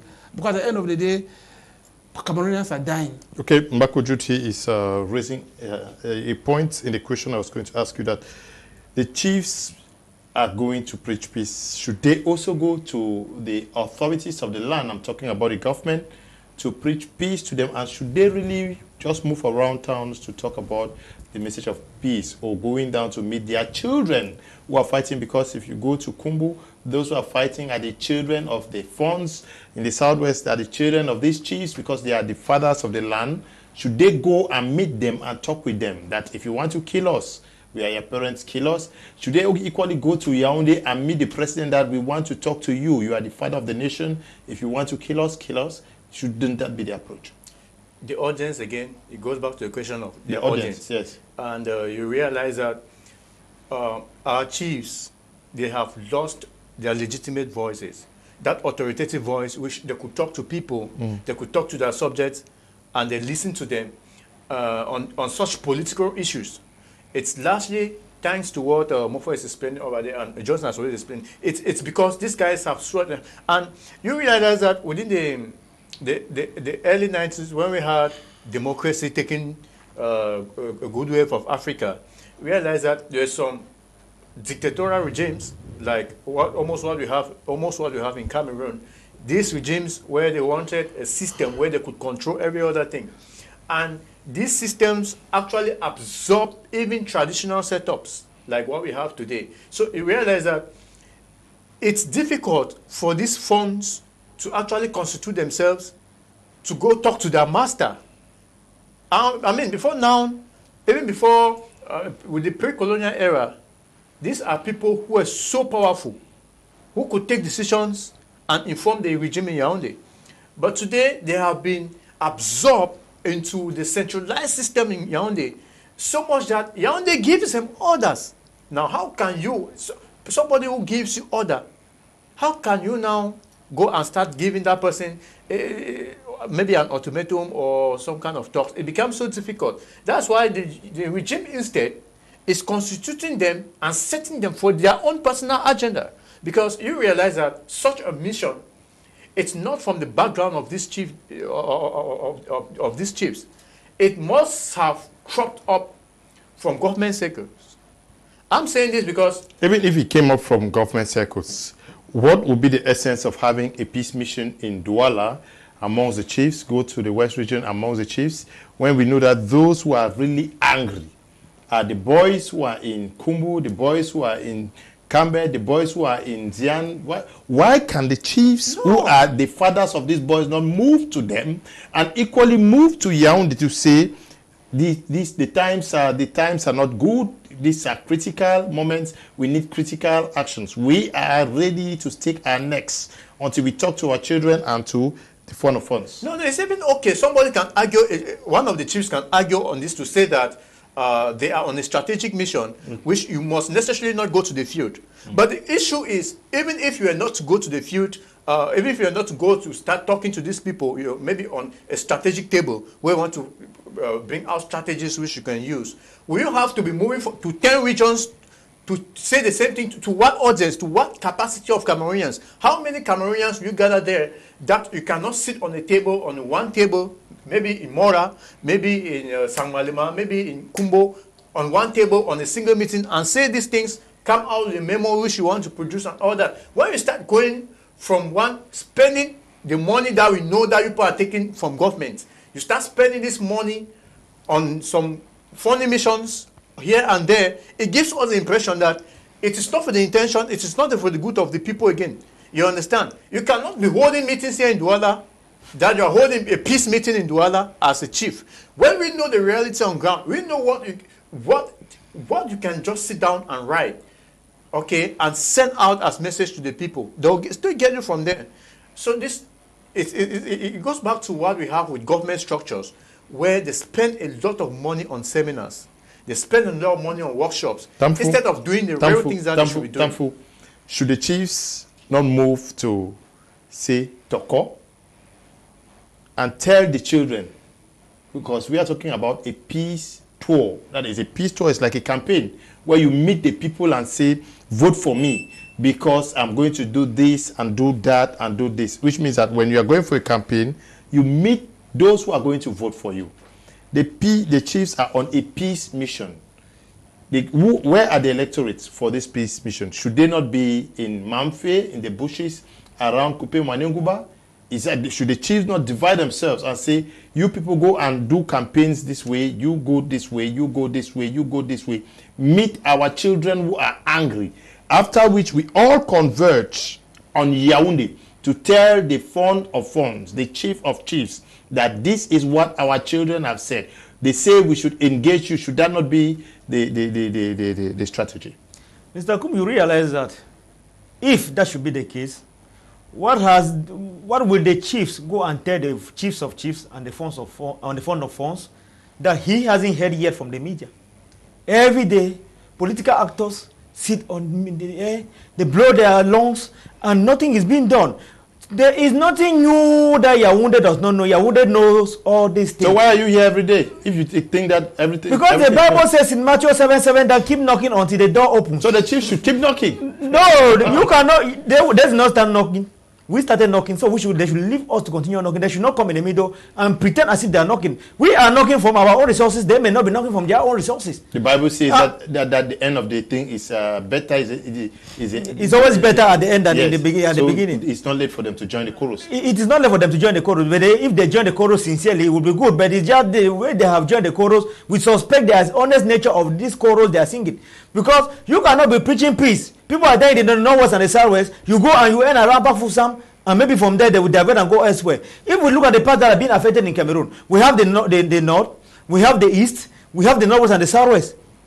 These are the most affected parts. Now, the one that is calling for attention, that is calling for too much concern, it is the one of the northwest and the southwest. Now, these chiefs are not only the fathers to those in the bushes, they are also the fathers of the senators. And some of the senators are even chiefs. They are also the fathers of the president. They are also the fathers of the ministers and the MPs. These are the people who will have sat in the National Assembly, in the Parliament, discuss this thing and come up with solution. Through the senators, through the MPs, through the ministers who are the children of these chiefs, the chiefs could call them that you people are our allies. You are our children. Your brothers and sisters cannot be crying. Your parents are being killed. Your houses, the houses of your brothers and sisters are being burned down. Villages are being destroyed. And you are in Yaoundé clapping hands. And you are in Yaoundé riding in the latest Land Cruiser. and people are dying and you are saying nothing. You as the child of this community, either you go to Yaoundé and tell the president that this is what I have said, or you should not come back to this village again and you call yourself my son. This is what the chiefs should have done earlier. They didn't do it. It means they fell from the way go. Now, when you look at these commissions created left and right, you can be tempted to think that people take advantage of this crisis to fill their pockets. Because before you know it, you will see some of these guys raising good buildings around the town. You're talking about chiefs, yeah? Yeah, I'm talking about chiefs. Because dishonest ones. That is honest ones. Some have lost credibility. Now, if Chief Motia could write and he goes around on social media, why couldn't these chiefs write? They're moving from place to place, and in the place where they're even going, there's no war there. If they are honest in what they are doing, I think that they should go to the camps in the bush, spend about 3 days with the generals, and understand what the people of the Northwest and the Southwest are going through. And after that, they will now go to the man who started the war, who called for the war and said that they will crush people if they don't drop weapons in Yaoundé, and tell them and look for and tell them the way out of this crisis, because we are tired. As I said earlier, Mr. Kum, that we come here every day and we blow our lungs. We are tired of blowing our lungs. You will talk until you are hungry, but nothing is being done. So I think that these people should not come to provoke provocation. We have been provoked enough. Okay. If somebody is coming, the person should come with a genuine way out of this problem, and not to come and play some kind of hypocrisy. Good evening. Your program is interesting. Hope those funds involved in ransom taken in the northern zone is not part of the peace mission. I am Mr. Adams. Good evening to you, Mr. Adams. Okay. This one says, good job to all. Peace is what we need. Why is the government playing games? We need to set up people are dying every day. Traditional rulers should start by going back home. All they can do is to tell the government to discuss with the people. The government know what to do. Traditional rulers' mission is a joke. Mr. Ndamsa from Kumba. My best school is PYC Kumba. Thank you, Mr. Ndamsa. This one reads, good evening to my brother on board. I think this will not work for people. Will vomit them out as they did to government officials already sent in the field. The chiefs were already on salaries by the same government, and I don't think you can buy the finger that fits you. People have no respect for these chiefs. This my Nemo Emmanuel from Limbe, the town of Friendship. Take another message. This one reads, sorry, good evening to you in the studio. My best school is JS Tingo. To me, some of these traditional rulers are even more than politicians. Rachel is writing from Bomenda. Gentle writing from Boya says, the chiefs are playing their roles, but are they neutral or taking sides? The chiefs should openly tell the government who is having the knife and the yam to initiate a dialogue that the whole world is calling for. Thanks. Gentle, good evening to you. I like the Edge Bilingual Nursery and Primary School because it is clean and have a good environment. Thank you. Hi there, I enjoy your program. I admire my brother in suits and I agree with him. Nothing can come from the chiefs now because they are corrupt and what they do now is just politics. Gone are those days for all these scammers. Okay. It's Mirabel Fiage from Kumba. My best school is Eta College in K-Town. Mr. Leo, good evening. Chiefs firstly have an ulterior motive. The affairs of an imminent collapse of the kingdom. Yahweh be praised from Mba Johnson in Kumba. Good evening to you, Lazar from Bamenda. What is the insinuation of the peace plans? Okay, thank you. Good evening. Rita from Boya. My best school is GBHS Tico and my best teacher is Mr. Mofo Gabriel.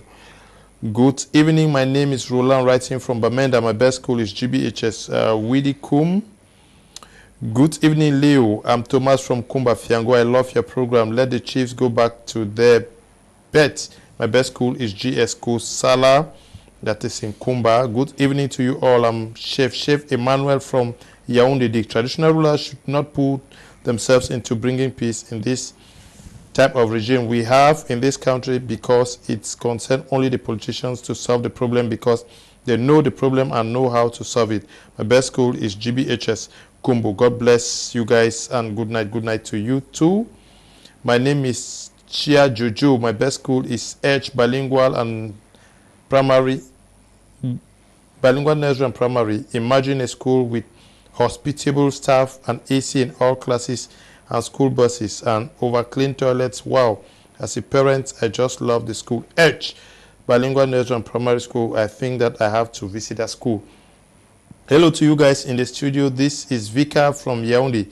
I want to say that the Chiefs have failed us. I cannot take a call. Just send your text. We'll read them out. Us.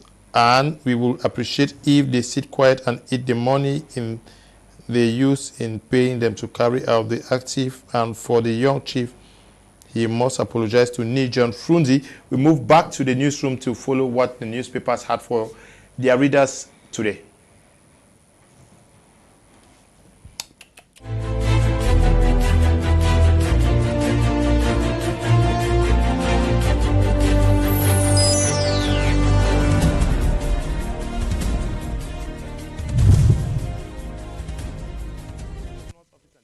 Greetings, good people, and thanks for joining us on In the Press on Prime Hour. What is making news today in Cameroon? Back to school campaign and peace message being preached by some traditional rulers from the 10 regions of Cameroon caught the attention of most newspapers today. We begin with the Star newspaper. As nearly 8 of Cameroon's 10 regions struck by crisis, the Star newspaper reports that hundreds of traditional rulers have embarked on a nationwide tour to preach peace and end to crisis. The Star also reports that MPs set to debate nation's economic and financial document for 2020 and 2022 next session.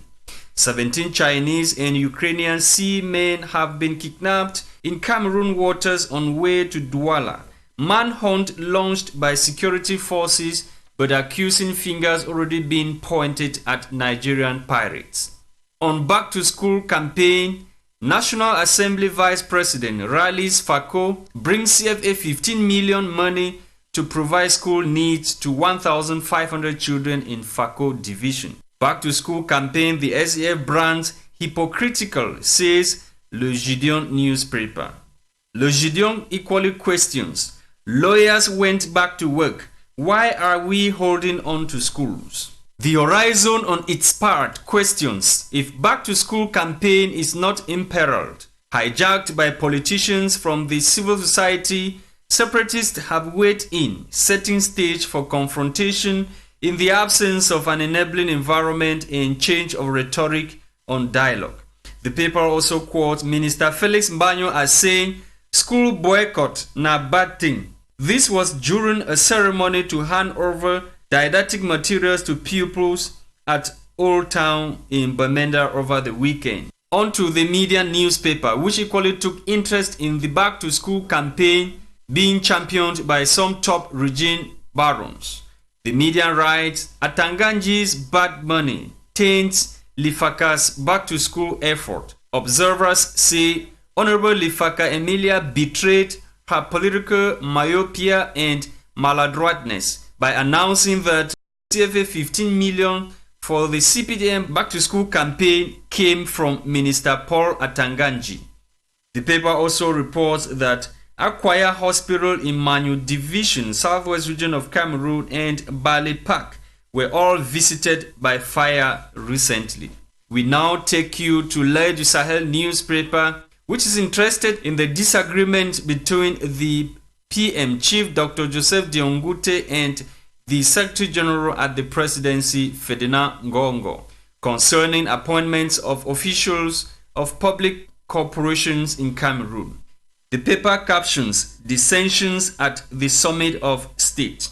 Some military men accused of assassinating women and children in Mayo, Moscota, in the far north region of Cameroon, will go behind bars today. Mutation is not indifferent to what is happening at the public corporations in Cameroon. The paper captions, Paul Biya, I am the state.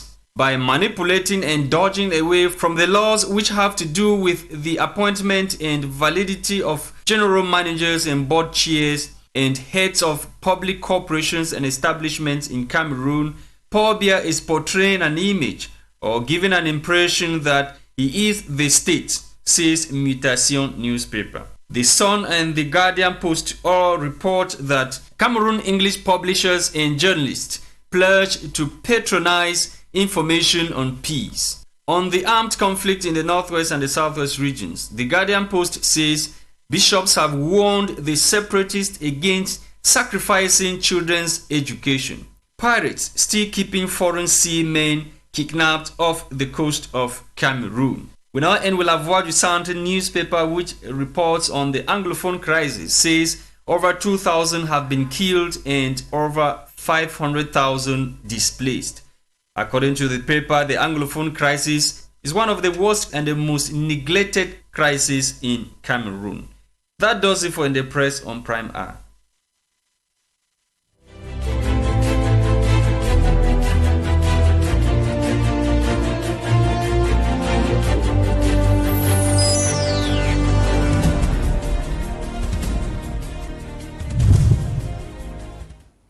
Welcome back. Thank you very much, Lasha Kingsley, for that succinct press review.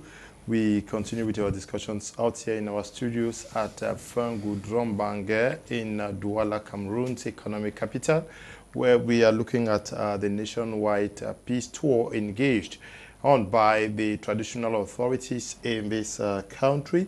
They say they want to preach peace so that peace can finally return to the conflict-stricken regions or communities of our nation.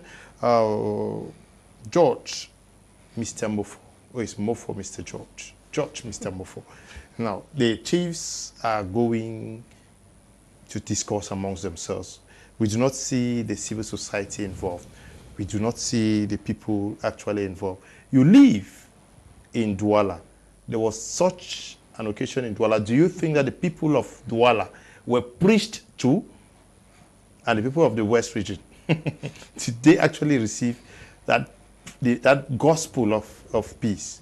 You know, I was just sitting quietly and just imagining the last CPDF event that took place in the West region, where it was championed by a traditional leader, come senator, and come sultan. And then how disagreement arose based on the fact that one prominent son, Maurice Kamto, had also a large following in the West, and I saw how traditional institutions were actually exposed to ridicule because you found any Tom, Dick, and Harry coming out with comments which were not actually good for the standing of such an institution. Now, have you ever asked yourself, before 2016, especially in the Northwest region, they used to have what they call annual dances every end of year, whereby you have every other person comes back to the village and demonstrate and enjoy what they call them back to their roots. Almost every community in the Northwest has that festival, yeah. And even then they were using guns, what they call the normal guns now, using now to be aiming at people, but they were using those guns to show their bravery, and there was really animation and there was really peace. You hardly hear, and during those festivals, you even find situations where traditional neighboring villages invite their other community, and they come and they celebrate together those traditional festivals and all of that. Now, when this crisis started, we started by taking away those traditional artifacts of culture in the name of that they were used as weapons for war and all of that. And it instead provoked these guys to generate and create now other more dangerous weapons, which they are using now. And now they have not just lived from those artisanal weapons, they are having now those really dangerous weapons now to the point where you even find communities now having bombs. What does all of this say? Where am I driving to? Is that if you find a festival and Gondo with all the trappings and the people who come along, they are coming because they love the traditional institutions. They still believe in their culture and all of that. The same token would have been with these our traditional leaders moving along with an entourage of followers, people who are also willy-nilly, voluntarily, because they love their leaders. That's the population of their villages. Of course. Even where they are even going, in that community, it would have been without even the average person knowing what is going on. And we are talking about a peace initiative. A peace tour. The tour of is preaching the peace to. So I think alternatively what these people would have done is, while waiting for the day the people in Yaoundé who are the have the mandate of the people by electoral mechanism will decide when and how this thing is going to come to an end. Let them instead be advocating that those are traditional things which they were used to doing, which have been banned, because most of those things now they cannot even hold, because the environment is so poisoned. They have been banned not only by government, because those boys from equally not allowed them. What I'm saying is that is where they would have begun, because that's where their own authority is. In fact, if you are a traditional leader, because in fact you have gone through initiation right, and if you respect your culture, you will know that when they talk say controversial culture, what does that mean? Whether it's true or not true, it means that I know of certain streams or certain streets or certain forests that you don't go there in certain villages, because you believe that whatever is said is true about it. But you know that every year they go and do sacrifices in those forests, and you pray and you play. Someone has always made this mention of the African man that if you take a cock and go and give to your traditional leader, because it is a gift. But you take that same cock and go and give to a bank manager, it's a bribe. What is the meaning of that symbol? It is telling you that in our traditional institutions, there are symbols, there are elements that you don't joke with. There are certain recognition that you give that the westernization will come and go, but those things will stay. And so at this point in time, I would actually think that they should be advocating that they have those camaraderie sessions where they have elements where they could address themselves and they bring their community together, they invite neighboring villages, and they celebrate, and they reconcile. Look at what is happening during Ngon. Even if it's just for the purpose of what they call drama, they ask the Sultan that probably for 1 hour, take away those traditional titles, and then they grill you on some exchange. It could just be for purpose of whatever, but it is an element of what they call breaking the ice, whereby you are reducing the tension in the community. And I think that if they could reenact such practices in certain community, people's tempers will definitely, because we might say whatever we are saying till tomorrow. You cannot talk peace when you're hungry. You cannot talk peace when you're angry. You cannot talk peace when your home is burnt. You cannot talk peace when you actually have people detained in prison cells and all of that. We need to begin reconciliation by trying to redress what created, first of all, the absence of peace. Okay. Good evening, Leonard, and all the panelists. Are we talking about the same traditional rulers who require persons to take permission from them before visiting their communities? These rulers are gradually losing their grounds as traditional backbone of their communities, as they have given away traditional secrets in pursuance of financial strength. Of course, they all have a great role to play in peace building in the entire nation. But this could only be achieved if the majority of them detach themselves from political milieu and focus in protecting and preserving the traditions they and their people inherited from their forefathers. Only then will the peace message they preach be heard and respected. I am Achere Eta from St. Pete in Boya. Good evening to you, Achere. Lingong Martha is my name. My best school is Mada International College, Obili Yaoundé. Congratulations for the good job you guys are doing. Thank you very much, Martha.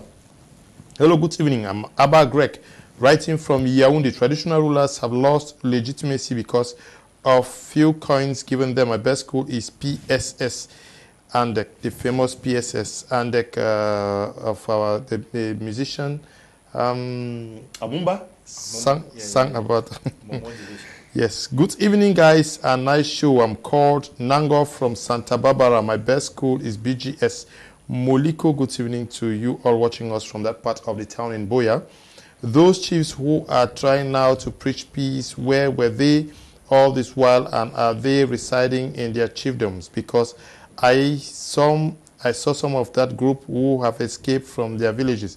Wish you all a good evening. Jones, writing from Kumba. Thank you, Jones. Good evening. My best school is Lycée Classique de Womb. For the chiefs is another distraction. After this one, we will see another group of people. Kwefu, Zenzia in Limbe. Okay. Good evening. The chiefs are just playing their parts for the money they ate from the government because they can't solve any problem. Helen is writing from Yaoundé. Good evening to everyone. It's crystal clear that the efforts of the chiefs to preach peace will go down the drain. No matter the amount of effort put by the chiefs, peace will not return to the northwest and southwest regions. This is just another scheme by the ruling party to achieve their hidden agenda. Most of the chiefs are politicians from CPDM, and I reckon their move has been orchestrated by the ruling party. Nelson is writing from Boya. Evening to all of you. I think the chiefs' mission for peace is not going to yield fruits because most of the chiefs are IDPs and no longer have power. I advise the chiefs to go to their shrines and consult the gods for solution as traditional demands rather than chasing defeat. Metro Ikole Chabanga Mindako, writing from Kumba. Hello, my name is Pascal. I'm from Douala. My best school is the H Nursery and Primary School, Douala, because it is a well-managed and has good and caring teachers. Thanks to our manager, Mr. Derek. Okay, the H, I would love to visit that school to confirm all of the good things you're writing about the school. Let's talk about the funds and the chiefs. The funds and the chiefs of the Southwest region is that where this whole effort should start? Should the funds all gather themselves under Nowefu in Bumenda, move to the divisions in the villages and divisions of the Northwest region? Should the chiefs in the Southwest regions equally do so? Yes, there is a possibility if actually they cared for their people and for their chiefdoms or their fondoms. That's where they would have started holding a conference within them. So first of all, ascertain that Mofa was trying to identify, limit themselves first to their jurisdiction, because call traditional council meetings to start talking about this. Of course, you will be surprised that most of these guys gallivanting from one part of the country to the other, they don't have the endorsement. They are not covered by their traditional councils.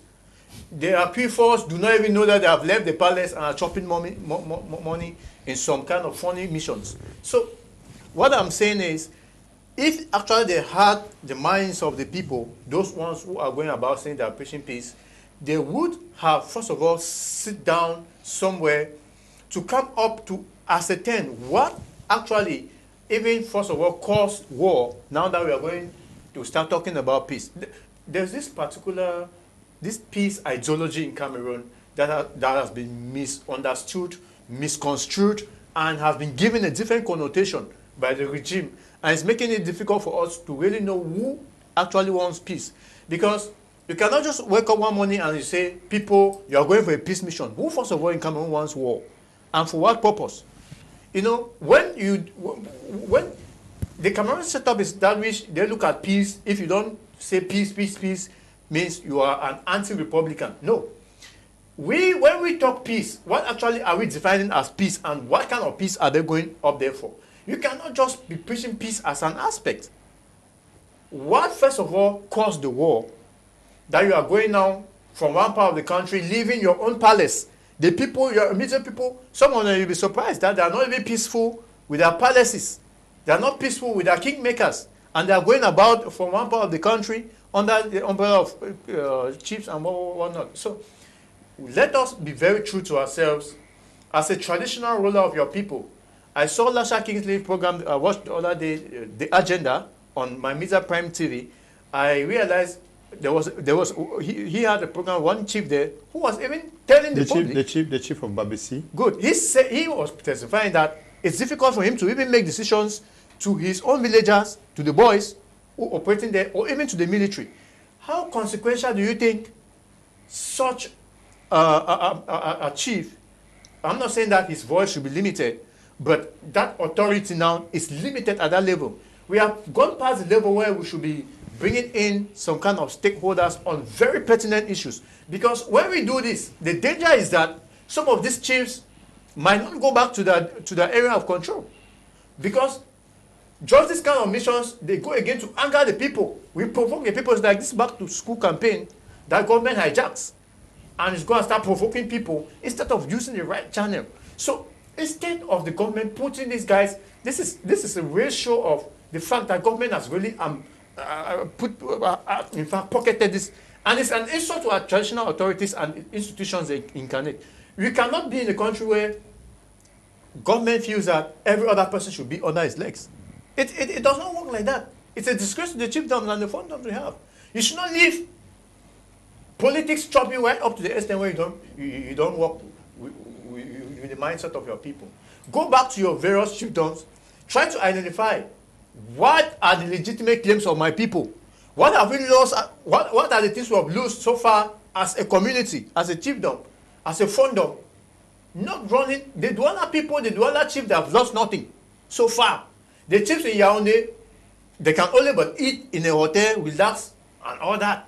They will not feel the pinch that an IDP chief from Kwakwa, from Kumbo, from Saltland, from Enyo in Batubo is feeling. No, they will not feel it.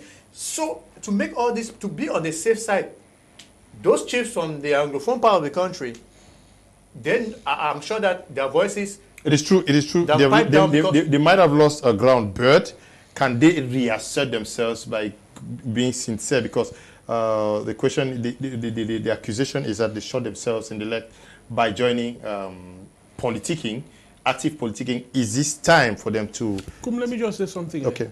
Do you know that even in the heart of all of this, we should give credence to those people in Lebialem who had a chief conference of recent. I think that happened in July. Whatever mechanism that they used to enter and go right up to one of those subdivisions with their minister, Paul Tasson. That was in Wabane. In Wabane.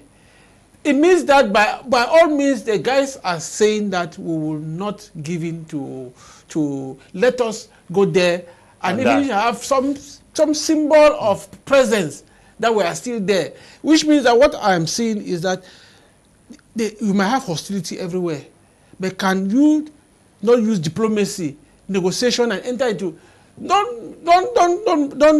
forget that in all of this, people are still going back to the village to bury some of their loved ones because they negotiate with some of these guys who are saying that they own the place. So in the same scenario, these chiefs can also humble themselves, go back to their same community and tell their subjects that against everything, there is time for reconciliation after tension. Okay, that is it. I was going there that most of them are accused that they shot themselves in the leg by joining politics, and they see how difficult it is now for them to mingle with the people. Is this time for them to recollect themselves and tell their people that okay, to err is human. Let us sit down on the table. Let's talk as children from the same village, and like he raised, let's start talking reconciliation and build our communities. That would have been a very good start if it is true. You want the people to throw the basin and the water and the child? No, not that. The question I've been asking myself here when I listen to my brother Mbaku talk is that who are the chiefs involved in this peace crusade? Who are the chiefs? All the chiefs across the nation. No. It cannot be all. If it was all, I think that Douala will have felt the impact. Because honestly, before God and man, John Stanford did not know that there was anything like that conference in Douala. Sincerely, I only heard it somewhere. Remember when the Multiculturalism Commission was coming to Boya and Bamenda, we felt the heat. So if all the chiefs were involved, we feel the heat. Now, if all the chiefs were to be involved, how would those chiefs who are unable, let me take for instance the chief from Kambe, how would they have left Kambe? Travel with a car, because maybe he wouldn't have been given an helicopter. Yeah, but from Kambe to... Can you go back to the question I asked you? I'm coming there. Okay.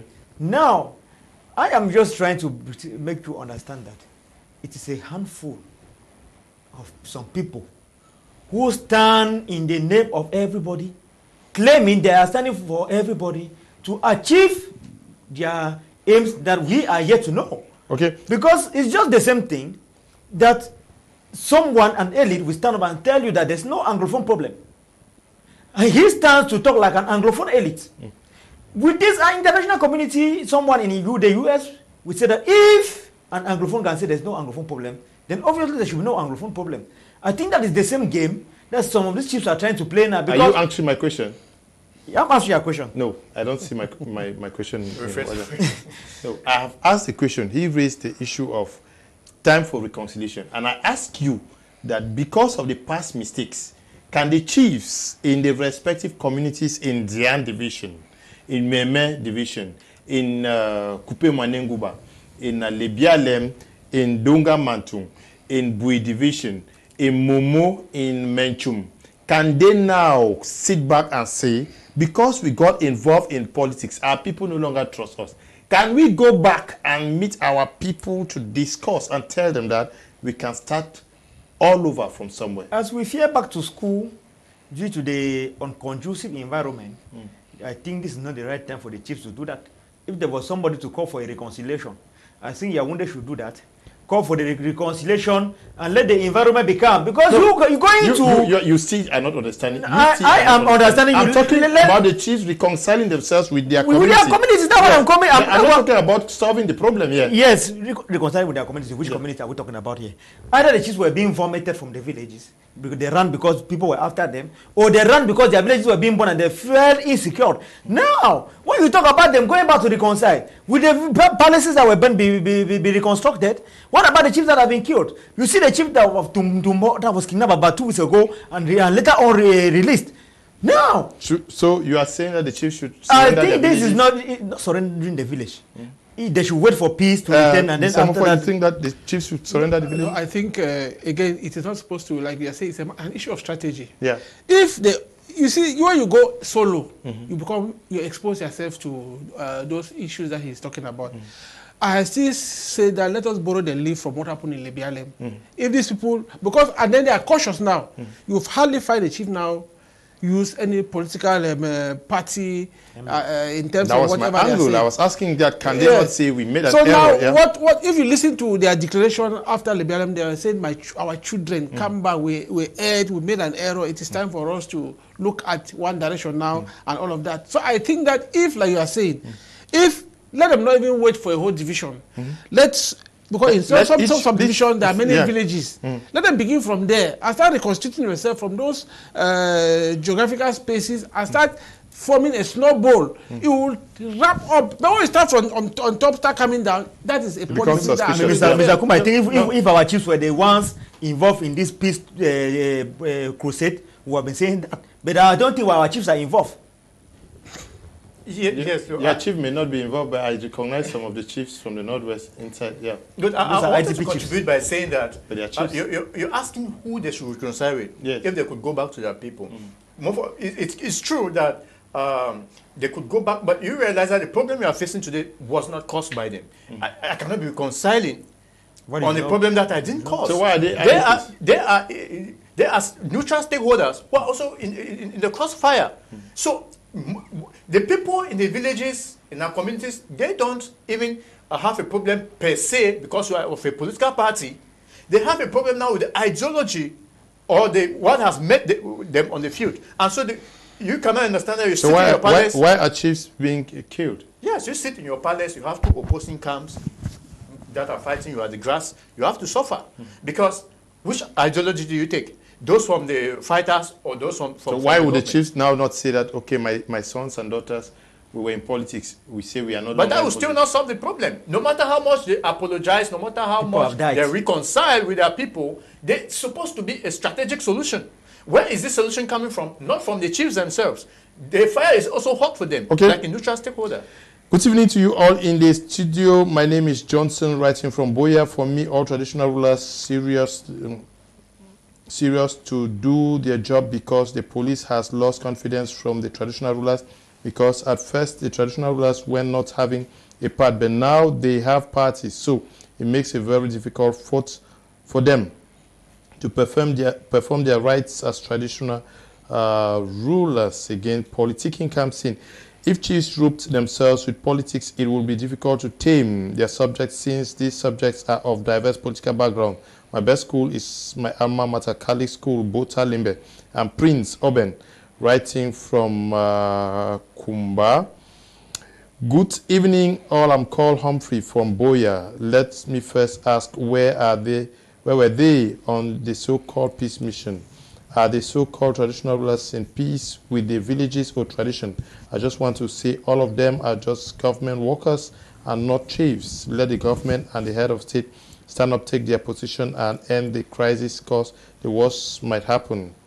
Okay, Humphrey, we got your message.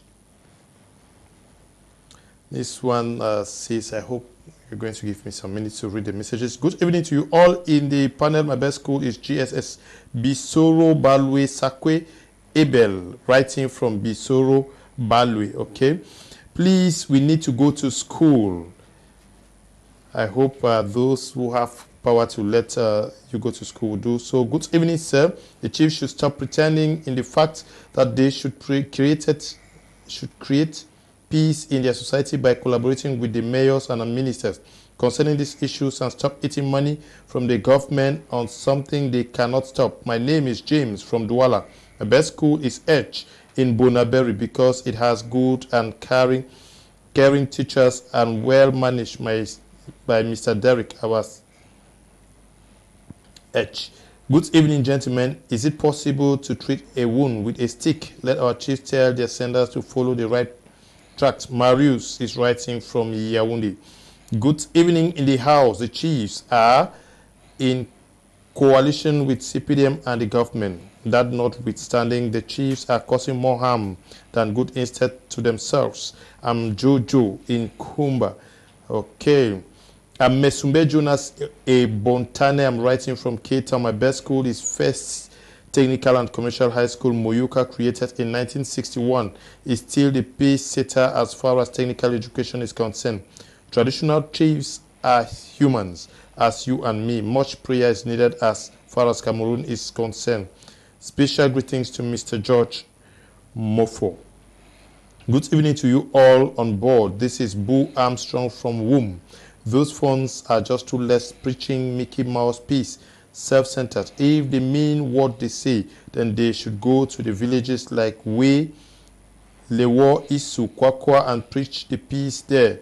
They don't listen to the population. Bear with me that those funds don't stay in their communities. Okay, good evening to you too. Good evening to you all in the studio. The chiefs were in the best position to solve the crisis, but I don't see that any longer. Comments reserved. My best school is Kaskumba. Bayika Isidore, writing from K-Town.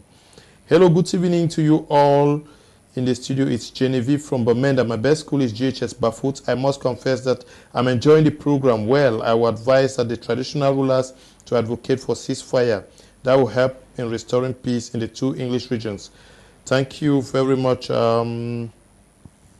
Evening, the era of chiefs in Cameroon is over. They are now politicians working for the regime in power. Reasons why they are chased from their own communities. From Ernest in Kumba. Good evening to you all. I'm Emmanuel from Douala. My best school is GHS Isu. Let the chiefs go and preach peace first to the head of state, who has the capacity to call for ceasefire, but is delaying. The villagers and civilians don't need such hypocritical peace preaching, okay? People who have abandoned their subjects to perish in bushes without food nor shelter can't preach peace. Joss is writing from Kumba. Good evening. My best school is Renaissance Limbe. It's a school of excellence, writing from Limbe. My name is Daniel. Good evening to you, Daniel. Hi, my own school, which I like most, is GBHS Ndu Nkambe. In all, is that we can't do nothing or ask peace on our own. We need God because He is the peacemaker. Collins is writing. Good evening to all of you there. My name is Nabera Charlotte Eta from Kumba. My best school is GHS Nyasoso from Kupe Mwanenguba. Hello, my name is My name is Boy Wifi. My best school is GSS Anon. Education is what we need. Education will give us peace of mind. Hello, good evening to you all in the studio. The talking point today is an interesting one. Good evening to you all. My best school is GHS Nkwang Pinyin Santa Subdivision. I'm Cho Emmanuel writing from Nitab 1 in Bomenda. Good evening to you all. My best school is PHS Kumba. I'm Adan Jakai writing from Kumba. More grace to you all. I can't read all. Sorry, I'll read next time. Mr. George Mofo, thank you for coming. Thanks also for inviting me. I hope we are in the path of contributing our own quota in the process of rehabilitating our country in all its facets. I hope the politicians and the other stakeholders take the cue and let us follow them. Okay, good evening to you guys in the studio. My best school is GBHS Tico Bliss from Boya. Thank you for coming. Thank you very Mr. much. It's always a pleasure for you when you give us the opportunity to come here and also contribute in nation building. We are not here only here to criticize people's actions. We are here to, that means, say things that are happening, like observers, so that people can ameliorate the way things are being done so that the country moves forward in a better way. And not criticizing always, so thank you. Good evening, it's Irish Chair from Kumba. My best school is GBHS School Sala, and I love this program. It is the best. Good evening to you, Iris, and we are glad to know that you're watching us. Thank you for coming. Thank you very much, Leonard. I extend regards to anyone watching us who is a traditional ruler, and the only advice I can give them is that they are our fathers. Let them go back to a good old ways. We love them, but they should do the right thing. We will not condone with evil where evil is perpetrated. Good evening to you all. I begin with thanks for the chance to say something about this. My best cook is St. Mary Ndop. The traditional ruler have less or nothing to say about this crisis because they are part of the game. Thank you to you, Desmond. To Desmond, thank you to you, Eli. Thank you to you, Jerry, who is doing a lot to ensure that you watch these programs live in your respective homes, as well as follow us on our Facebook page. We equally want to thank you, Tabi Tambe Bryant, who is supervising all we are doing out here. Stay blessed. Bye-bye.